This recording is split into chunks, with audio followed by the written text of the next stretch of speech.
What's your favorite scary movie?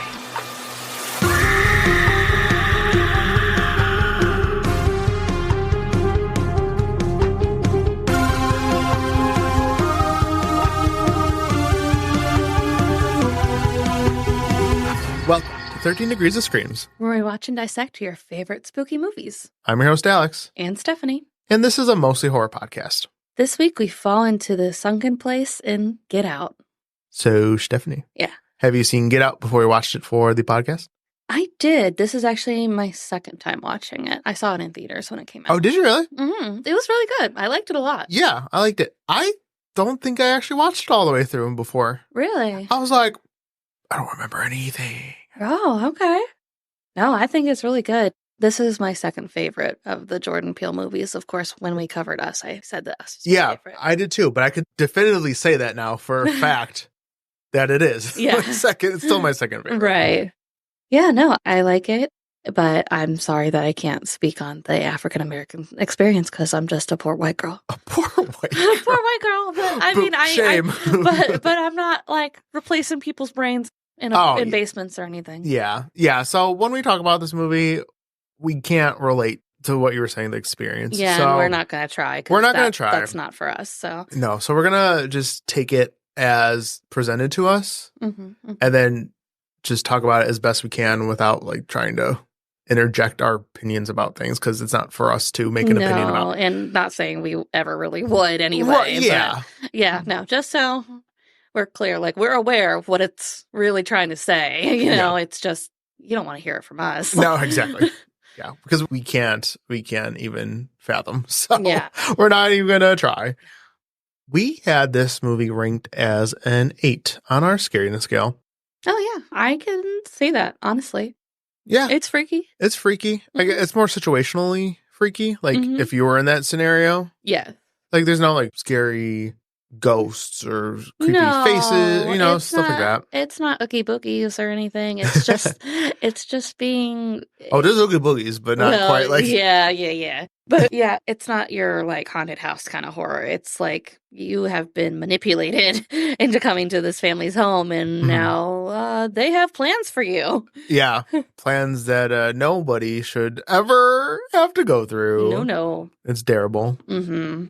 I'm so mad. But yeah, no. Are you ready to hear some background on the movie? Yeah, go for it.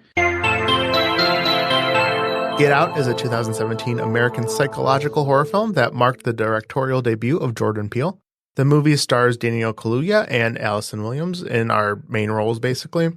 The plot revolves a young black man named Chris, portrayed by Kaluuya, who discovers disturbing secrets when he meets the family of his white girlfriend, played by Williams. I didn't realize this was the same guy in Nope. Yes, he is. And He looks different. I didn't realize at the time either. Maybe just because I feel like I hadn't seen him in anything before when I saw him in Get Out. And then it had been enough years between Get Out and Nope that when I saw it, I was like, maybe you look familiar, but I can't tell you where. Yeah. And then, when I watched this again, I was like, oh, it makes sense now. Yeah. Now I know. For sure. I think the character's demeanor is so different. Yeah. But I didn't realize he was in Nope. So, Good fun for fact. him. Yeah, fun fact. Principal photography for Get Out began in February 2016 in Fairhope, Alabama, and later moved to Barton Academy and Ashland Place Historic District in Mobile, Alabama. The entire film was shot in only 23 days, which is nothing for a film. Right. Yeah. Is that crazy? Yeah. No, it's crazy. It's so crazy. That's so bizarre. That's all. She's rendered speechless. It's crazy. It's just like it's not a small movie too. Like what you would imagine it would be if it was only filmed under 23 days. But they get shit done. Yeah. Yes. What are all these other films doing that they spend months and months? Wasting time. Time and money. Let's go. 23 days. If they could do this movie in 23 days. I want all my sequels out now. Like exactly. Come on. Spider-Man into the universe or whatever. Into the universe. Into the Spider-Verse. Well, that's an animated movie. I'm looking at you. No kidding. That's different. That's not the same thing. The movie premiered at the Sundance Film Festival on January 23rd of 2017 and was released in theaters in the United States on February 24th in 2017 by Universal Pictures. Get Out received critical acclaim for its screenplay, direction, acting, and social critiques. It was also a major commercial success, grossing $255 million worldwide on a budget of $4.5 million, making it one of the most profitable films of 2017. The film was chosen by the National Board of Review, the American Film Institute, and Time as one of the top 10 films of the year. Jordan Peele won the Academy Award for Best Original Screenplay at the 90th Academy Awards, with additional nominations for Best Picture, Best Director, and Best Actor for Daniel Kaluuya. Get Out also received nominations at the Critics' Choice Award, Golden Globe Awards, and British Academy Film Awards. It has been hailed by critics as one of the best films of the 21st century. Agreed. I love it. I didn't realize how many awards this won. It was a moment, like when it came out. It was a moment. Yeah. Yeah, it deserves all the acclaim and everything. Mm-hmm. Yeah, it's good. The writing, it's not really funny, but it has like the one character, the comic relief. Yes. It does have that Jordan Peele like comedic undertones, Mm-hmm.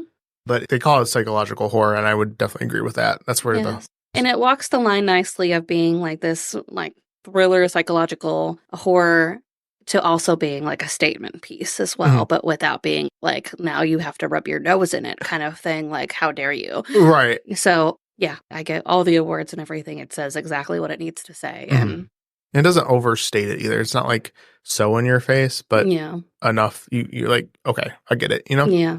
That makes sense. Get Out explores themes of racism and critiques post-racial America with the concept of colorblindness and neoliberalism. The film portrays middle-class white liberals as the villains, highlighting how their actions can unintentionally make life difficult for Black people. It exposes a liberal ignorance and hubris that can lead to complacency and dangerous consequences. Now, I will say this was just one of the many themes. I could have done way more, but that was like the overarching thing that I found. And then also a little bit here, Jordan Peele wrote the character of Rose, played by Allison Williams, as a subversion of the white savior trope. He wanted to challenge the idea that one good white character can redeem a story filled with evil white characters. Peele and Williams described Rose as emotionally delayed and ultimately evil, with her appearance transforming from soft and welcoming to a vision of cold, meticulous elitism. Mm-hmm. I'd agree. Yeah. Oh my God. When she's done, she's done. Like, I know. And it's so like the movie, I was like rooting for her. And then the second she turns, she's like a completely different person. So good on Allison Williams. Like, I was like, there's no way she's bad. No. And when you find the reveal, you're just like, God. Mm-hmm. I was like, there's no way she can be good in all of this. Right. But, yeah. If you really think about it, there's no logical way that she wouldn't know what was happening. Like, come on. It was Where do all my friends keep going? But she keeps just bringing them home, even though they all disappear after that. I know. I was just so mad. Nick was really mad too. He's like, no, I liked her. Oh, so you both hadn't seen it before? Oh, like, he hadn't seen it. Yeah. Oh, wow. He hadn't seen it at all. Okay. That's fun. Yeah. I knew it. I'm going to have fun with the plot then. Uh-oh.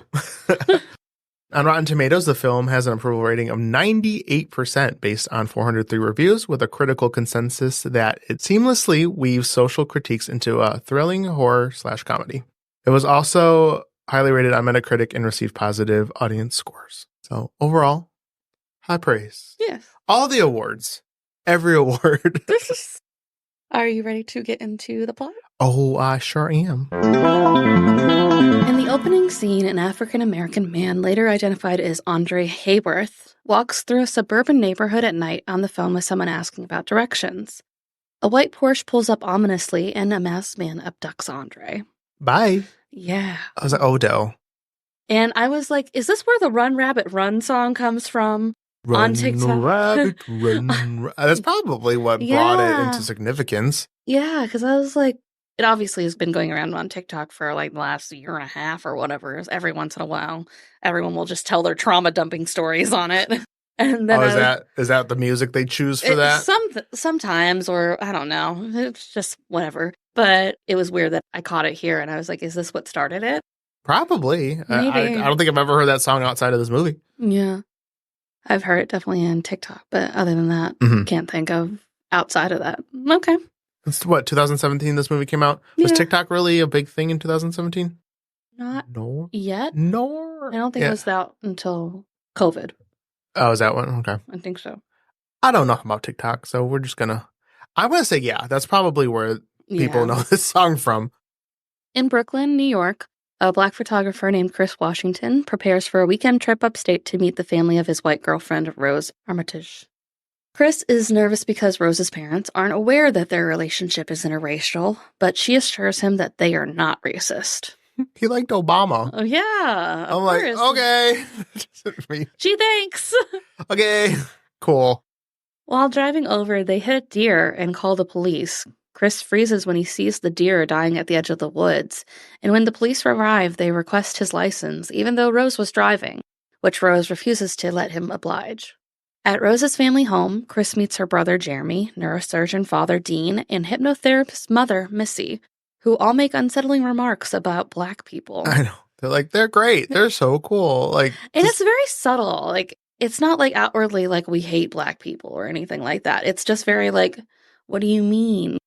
Well, I think they're trying to, what it is, they're treating him differently because he's Black, but overcompensating. Yeah. Because they're not saying anything bad. It's all like I said, it's I vote for him again. It's treating him differently. Just because, every conversation that he has at this point on in the movie is all because of him being Black. Yeah. No one ever wants to talk to him about, his photography or anything. It's all about, him as a Black man. Front. Yes. One thing for sure, as an example, I don't think I mentioned it in the plot until later, but what sparks this is Dean, Rose's father, is giving Chris a tour of the house and shows a picture of his grandfather after he has lost a race to Jesse Owens. And he makes some sort of comment it was great because he ran in front of Hitler, and here this man is showing all of his Aryan white bullshit or something like that, and a Black man wins this race. And Chris is like, yeah, that's cool, but kind of sucks for your dad, right? Mm-hmm. And he's like, yeah, he almost got over it. And it's just okay. Which part did he almost get over? The fact he lost? Yeah. Or, Yeah, and it's clear that afterwards, if you really think about it, he really didn't ever get over it. No. The more you think about it. No. Oh my God. It just clicked. Yeah. I'll point it out as we go through. It all clicked. But, yeah. Oh my God, why they did, because he lost. It's because he lost. And let me point out something else too, because since you were a first time watcher, exactly, you might not have noticed that when Rose refuses to let the police officer take Chris's license, it seems like she's being I'm standing up for him, this is unfair, unjust. It's really so then the police aren't going to connect him when he goes missing. That we pulled this guy over and now he's missing. I didn't think why it all makes sense. Why I don't want to say it now.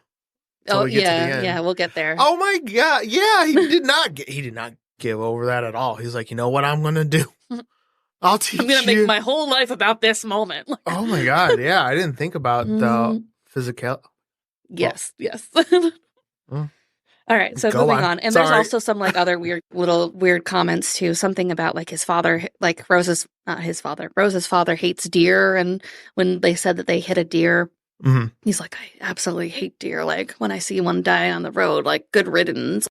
Okay. It just comes off very needlessly aggressive. I know. What's wrong with deer? Yeah, it's symbolic though.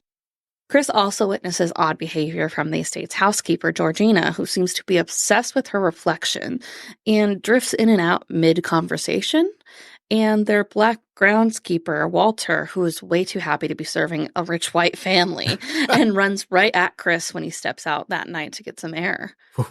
Yeah, he's running. And then, as soon as he's about to roll up on him, makes a right. Yeah, and doesn't stop to be oh, I'm sorry, I almost hit you, didn't see you. No reaction. No, just keep on going. Keep on dancing on through the... Okay, sorry. And right inside, after that weird situation, Missy pressures Chris into a hypnotherapy session using the stirring sound of a teacup to cure his smoking problem. Oh yeah, she's like, you want to be hypnotized now? How about now? He's not really sure about it at all, and they caught that he had some sort of nervous tic or something, that he was feeling the need to smoke when they were eating together earlier. So she was like, do you smoke in front of my daughter? And that's my kid. What are you doing? like shames him into it in a way. Mhm. And then all of a sudden, like, he's already hypnotized, so there's no consent at all. All right, It's just happening. She brings it up like 10 times. She's Mhm. like, "You're gonna get hypnotized now?" Yeah. How about now? Did you decide? Like, you want to be hypnotized, right? Yeah. Yeah, you want it. Too bad. We're already midway. We're doing it. Yeah, she's like, well, I guess I can't stop now. Right. I'm like, girl, back up. So while in a trance, Chris admits that when he was a child, his mother was killed in a hit and run, and he feels guilty for her death because he froze and couldn't accept what was happening. And this is similar to the deer at the side of the road as well. That's why he froze up when he was watching it die. We see Chris floating away from Missy into this galaxy-like void, which Missy calls the sunken place. I really like that, where she's just like, now sink. And he's like, what? Now sink. And that's so cool. I was just like... Yeah, and it's just like this black void, and you could kind of, I don't know, it almost looks like stars or like bubbles, as if he's like underwater in a way. And then all he can see of like the actual world is like just like a small like TV screen just far, far away. Yeah, and I thought that was like, I don't know, I might just be looking into it, but symbolism, like when he was watching TV when he was a kid. Oh, kind of. Like it now looks like he's forced to watch. Mm-hmm. Yeah. When Chris wakes up in bed, he assumes it to be a dream until Walter apologizes to him for scaring him during his run last night. However, he is pleasantly surprised to be cured of his addiction to nicotine. Yay, it worked. Yeah, they Oh just boy. really want him to be healthy. Yeah, that's what it is. Mm-hmm. Bitch. Unbeknownst to Chris and Rose, a crowd of wealthy white people have arrived at the house for the Armitages' annual get-together. They all eagerly want to meet Chris and discuss some pretty insensitive things, like how black is in fashion, trying to gauge his physique or virility in bed, and asking him about the modern-day African-American experience. Stop. Yeah, like... Stop it. Just stop it. Just shut up. Oh. Like, I feel like after 2 conversations of that, I think Chris is justified to just go sit in his room until the party's over. Yeah, I would have. Like, Let's talk I'm about done. Literally anything else. Yeah. While stepping away to take photos, he runs into a blind art dealer, Jim Hudson, that's familiar with his photography. Additionally, Chris meets Logan and is at first relieved to have another black man at this party with him, but he's off-putting as well, behaving more like Georgina and Walter and attending the party with a woman significantly older than him. Yeah, at first I'm like, how are they connected? I'm like, oh. Yes. And I also want to point out, too, everyone that Chris has interacted with, like, so all of the help around the house and Logan now, too, are either wearing hats and or wigs. Hats and or wigs. Yeah, I'll keep that in mind for later. I know. Yep, you just... Oh, I know. I know. Yes. But if you don't know, it's important. Mm-hmm, mm-hmm. Wigs and hats. Wigs and hats. Wigs and hats. Wigs and hats. Wigs and hats. Frustrated by the antics of everyone there, he goes to the guest room to call his TSA friend. He's the best character. Yes, his TSA I love friend, him. Rod Williams, to vent, who had previously warned him not to go with Rose to see her family because they could be crazy white people turning people into sex slaves. And I was like, fair enough, man. Like some white people be crazy. Some white people. Just white people. They'd be crazy. Oh, I mean, look at the next movie we're going to do. It's literally white people be cray. Back at the party, Chris tries to take a picture of Logan, but the flash throws him into hysterics, and he runs at Chris, telling him to get out. Title card. Yes, he said the line. He said the thing. The others restrain him, and Dean later claims that Logan had an epileptic seizure. Girl, this was no seizure. There was no seizing happening. No, and he comes at him, and he looks crazed but terrified. Like, his eyes are like... Yeah. Like I can't like make you see that over audio, obviously, but it's something. The way you said that basically summed it up. Yes. So I think you hit it on the head. Thank you. I'm an actor. You're an actress. Away from the other guests, Chris confides in Rose of what happened with his mother and how uncomfortable this trip is making him. Rose and Chris then confess their love for each other and decide to go back to Brooklyn. Meanwhile, the party guests hold a silent auction disguised as a game of bingo, where Jim makes the winning bid with Chris as the prize. Dun, dun, dun. I'm like, oh my God. Yeah. It looks like a funeral, like his picture's up there. Yeah. And they're all they're waving their little bingo cards, like auction paddles. It's supposed to represent like a slave auction. I kind of figured. Yeah. I got an inkling. Mm-hmm. Later that night, Chris sends the photo of Logan to Rod, who recognizes Logan as Andre Hayworth, the man we saw getting abducted in the very beginning. Suspecting his sex slave theory is true, Rod tries to report the situation to the police, but they laugh and dismiss him. In Rose's room, while packing to leave, Chris finds a stack of photos containing all of Rose's past relationships with Black partners, including Walter and Georgina, despite telling him earlier that he was the first Black person she ever dated. Freaked out, he tries to leave, but Rose and her family lock him in. Jeremy attacks Chris and misuses her teacup as a hypnotic trigger to knock him out, putting him back in the sunken place. And she says something too, like, right as soon as he goes under, like, you don't need to damage him any more than you already have. Like, he's just a product. Damn, that reveal of Rose. Yeah. But again, she just turns on a dime. Right. And then she's just like, bye, you were one of my favorites and stuff like that. Like, I'll just go up and do whatever weird shit I do when I'm not in a pretend relationship. I know. The fact she's able to pull that off, though, time and time again, I mean, I guess kudos, but also fuck you. Well, I think the reason that they say everything so cringy, too, is like, it's almost as if they're scripted. Oh, like sure. Since they've done this so many times, they've tested like what works or whatever. So they're like, let's just say it like this way. Let's just say it. Let's just say it all this way. Follow the script. We're so liberal. Yay. We're so liberal. Oh, God. We voted for Obama. We'd vote for him again. In a fucked up way, they probably like do think that, but yeah, I remember I watched a couple of other explanations on the video and a few things like Jordan Peele said about the movie itself, and it's like, in a way, these people love Black people, just that they don't really understand them or anything. It's more, it's like it's a fashion. Yeah, I mean, like we'll say at the end. Yeah, like it's just in style now for them to like them. It's not about really getting to know them on a personal level. Chris awakens strapped to a chair in the basement. He's shown a video presentation of Rose's grandfather, Roman, who explains that the family transplants white people's brains into others' bodies, granting them preferred physical characteristics and a twisted form of immortality. So there it is. They want to be them. Yes, and hats and wigs to cover the incision scars. Yeah. Hats and wigs. Hats and wigs. The video feed changes to Jim in pre-op for the procedure to answer any questions that Chris may have.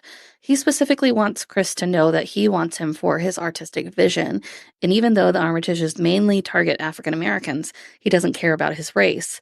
In a weird way, Jim tries to comfort him by saying that he won't be gone completely, just a passenger in the sunken place to observe Jim living his life as Chris. I'm sorry, that's worse. That doesn't comfort me at all, thank you. No, I'd rather just be dead. Yeah. Like, I don't want to just, like... Right? Although, hear me out, I'd be interested in experience that for, like, a day. Like, if someone could just control my body and I just, like, watch... I know it sounds weird, but like to be like in that sunken place. Yeah. Like that'd be so fucking weird. I wouldn't like it at all. Oh no, I'd probably be terrible, but I'd be interested in seeing that. I don't know. Like don't do anything bad. Like don't get me arrested or anything. But I'm curious. I'm curious. Just like I don't have to do nothing. You got it. You got it. Just you do you. I want to take a nap in the sunken place. Just return my body when you're done. Yeah. And I feel like there's like a suspension of disbelief of how much actually you could really realistically do this. Like, I feel like if you removed like the person's, I don't know, personality part of the brain to fit this other person into it, like how are they constantly able to come back and forth kind of thing? Yeah. Like with the Flash, like the person that's in the sunken place sometimes gains control. Yeah. So it's not as simple as just like you're driving and only you have the motor functions, really. Yeah, I don't know. I mean, I don't think this could ever actually happen ever. Thank God, but as far as how it actually, I don't know why a flash of light like snaps it out. It's just like because of the hypnotism. That's what they're saying. Yeah. No, I understand, but because it's all about the little teacup initially. Mm-hmm. I don't know. Yeah. I think you just have to kind of like accept that's how it works. Yeah. Don't question it. Mhm. She was able to get this guy in a whole ass sunken place by stirring a teacup. Like, no. Right. I don't know about that. So then the feed ends, showing the clinking of a teacup being stirred, and Chris is knocked out once again.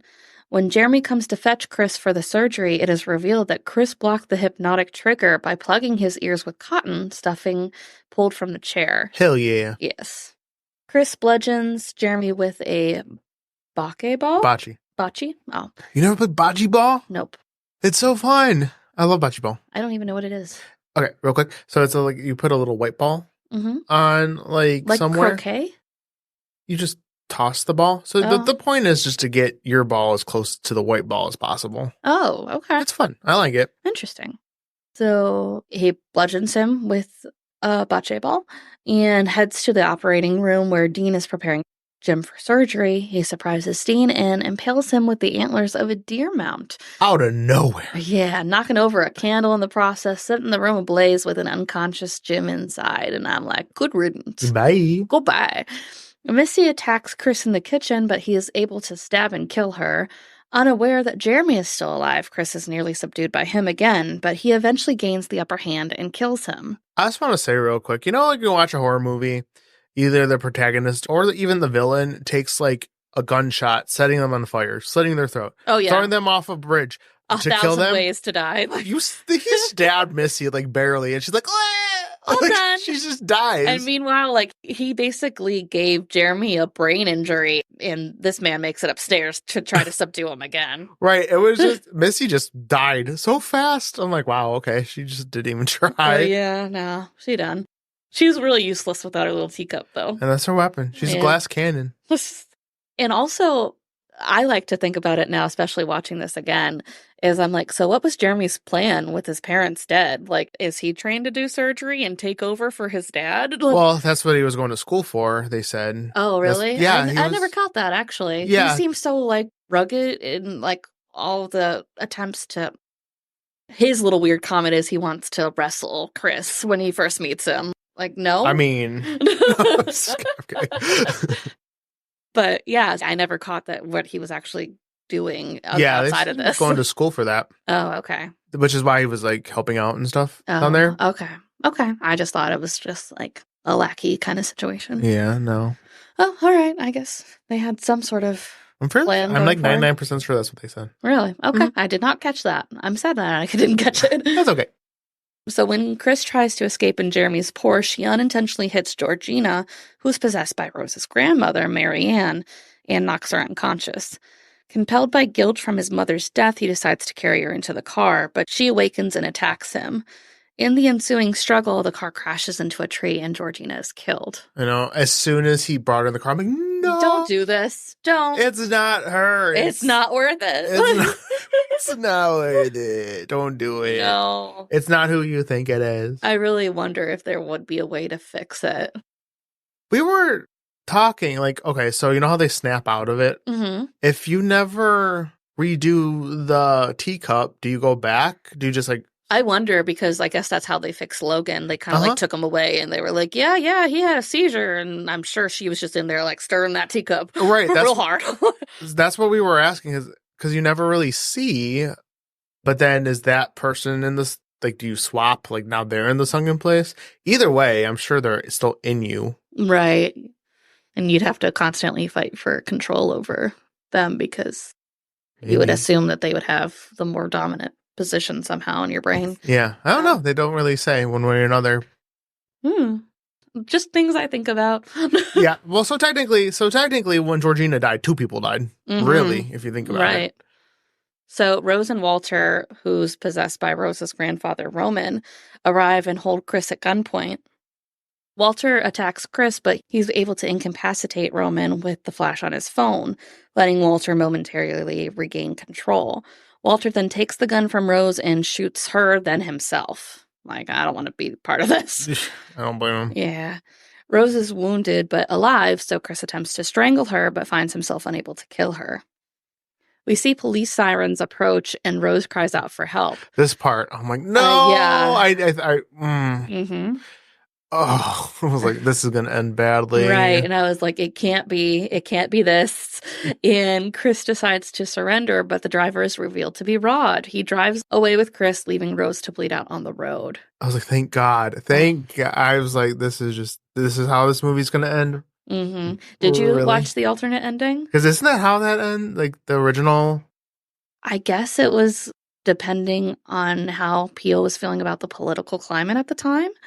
So he said he wrote it during the Obama presidency. So people were feeling less racially charged or some things like that. So then he didn't feel like he needed to put that, I guess. Okay. I don't want to speak out of turn. It was confusing. I was like, so do you mean that you wanted it for 2017 when Trump was in office to do this? Or when, I don't know. Well, I think, again, I also don't want to talk out of turn. I feel like if he had the original ending, which is basically what I thought it was going to happen, is that the original ending? Yeah. So in the original ending, he was going to be arrested and sent to jail. I think he didn't want to do that in 2017, just to give up hope kind of thing. But also that probably could have come across really divisive and like maybe a little too much that he wanted to state at the time. Too much of the statement, yeah. Just based on everything that had happened. You know what I'm saying? Does that make sense? I guess so. But again, I don't know. But if I had to guess. Yeah, and maybe it's also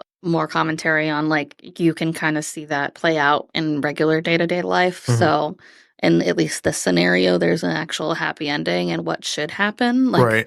So take it as you will. Right. I'm glad it ended that way. Because I was like, I prefer this much more over the alternate ending. I would hope so. I really wanted to see him go to jail. Right. And Rose I really think that he was... No. He was in the wrong. Right. He really shouldn't have done any of this. Those people tried to steal his brain, but, send him to jail. Right. So, would you like to hear a little bit about hypnotherapy? I don't know. It's a little scary based on this movie here. From what I found, it was mostly positive. Oh, never mind. Then yes, tell me. Okay.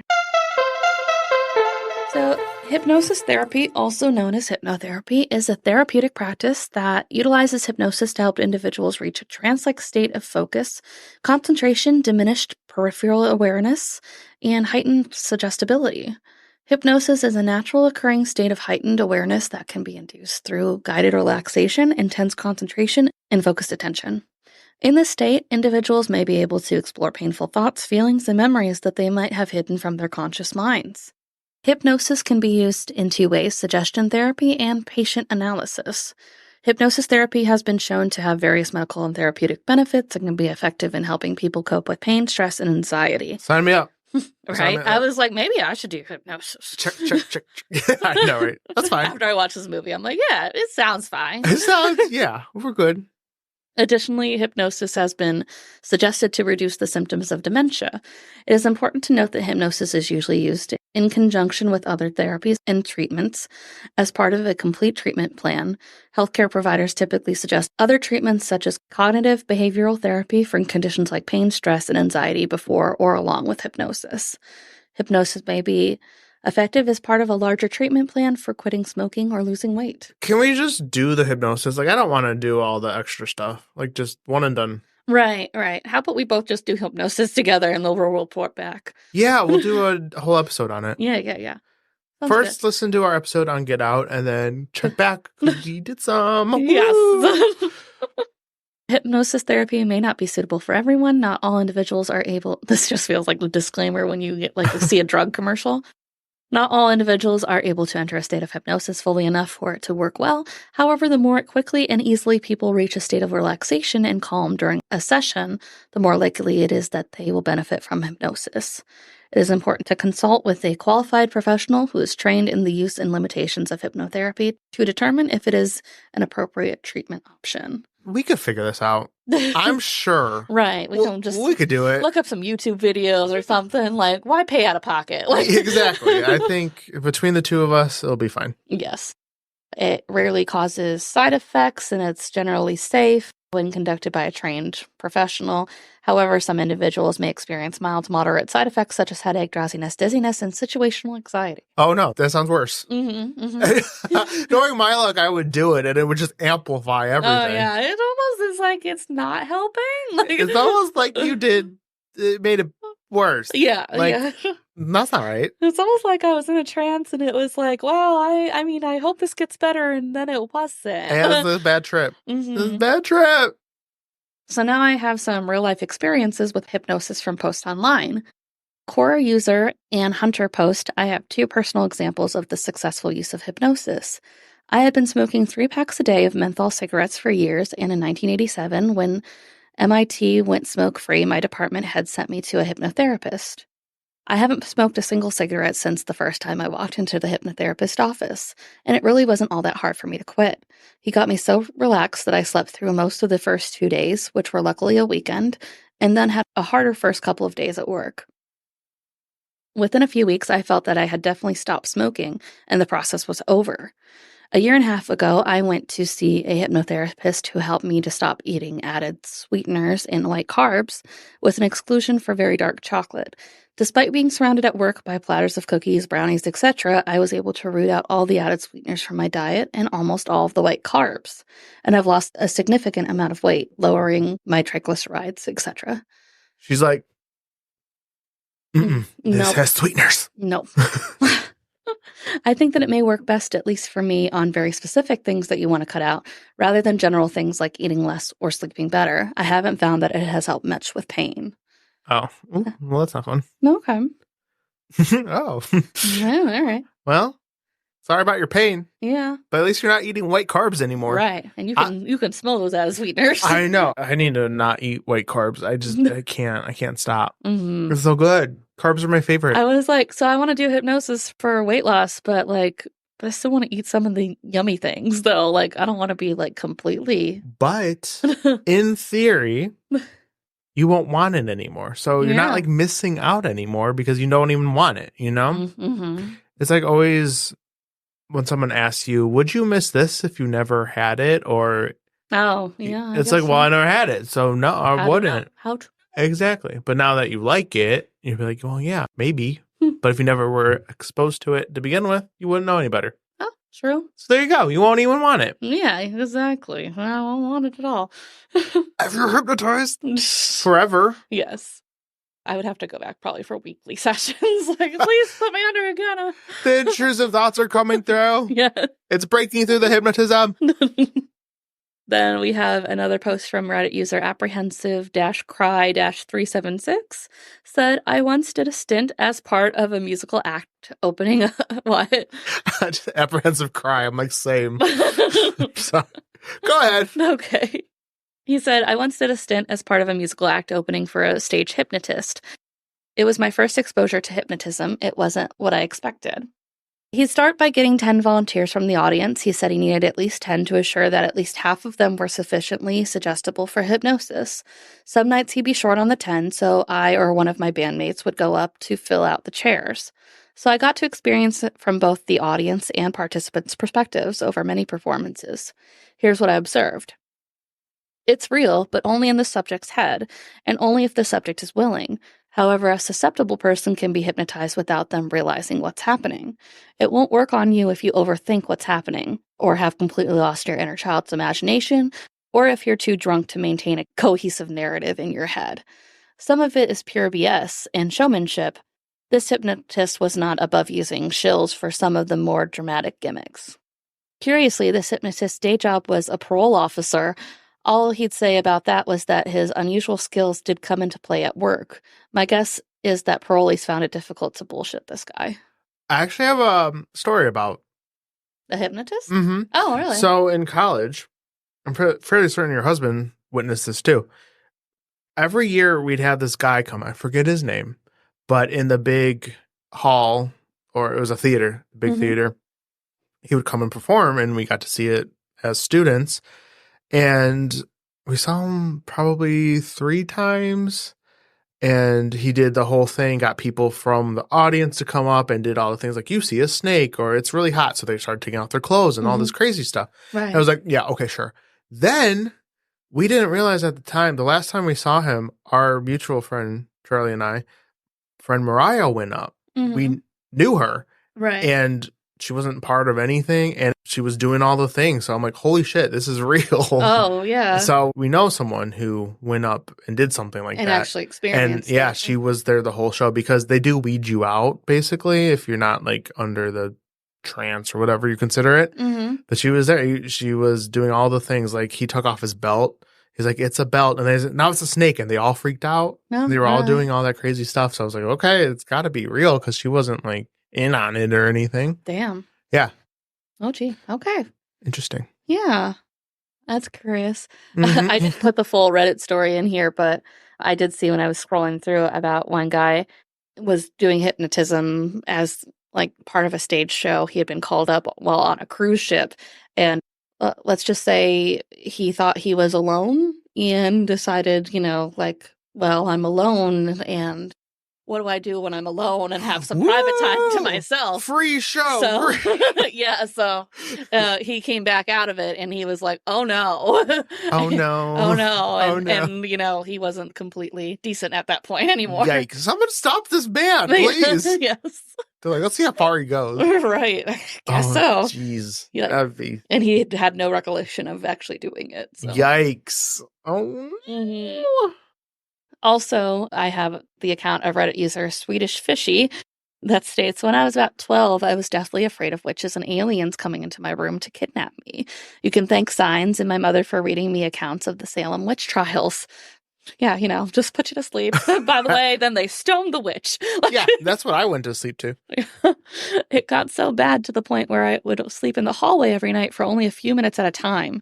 I was hypnotized by a psychologist to get to the root of the problem and to ease my fears. The only thing I remember was lying on her couch in her office hugging a teddy bear tightly. She asked me, on a scale from 1 to 10, how afraid of aliens and witches are you at night?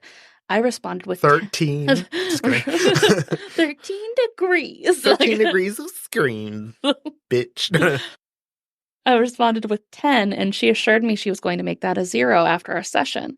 She then told me to relax all of my muscles as much as possible, take a deep breath, and count backwards from 10. That's all I remember. Seriously. I remember coming to a while later when she asked me, okay, now how afraid are you? I responded 0, and my mom and I left. I had no problem whatsoever sleeping in my room from there on out. I didn't even think about witches or aliens after being hypnotized. It was incredible. And I finally got the first night of sound sleep in months. You didn't think about witches or aliens? What a sad life you live. Ever again. I love thinking about witches and aliens. It's like every other day. Well, if it terrifies you to that degree where you're only sleeping for a couple minutes every night, maybe you don't have to think about them if you don't want to. You'll sleep when you die. It's fine. Alex, you're so positive. And then he also added an edit. Like, I should also add, my mother was in her office with me during the entire session. She told me it lasted about an hour. And the psychologist and I just talked things through about why I was afraid, what would happen if they came into my room. She periodically asked me how afraid I was on the scale from 1 to 10, and the number steadily decreased throughout the entire session. And shrugs. Weird, man.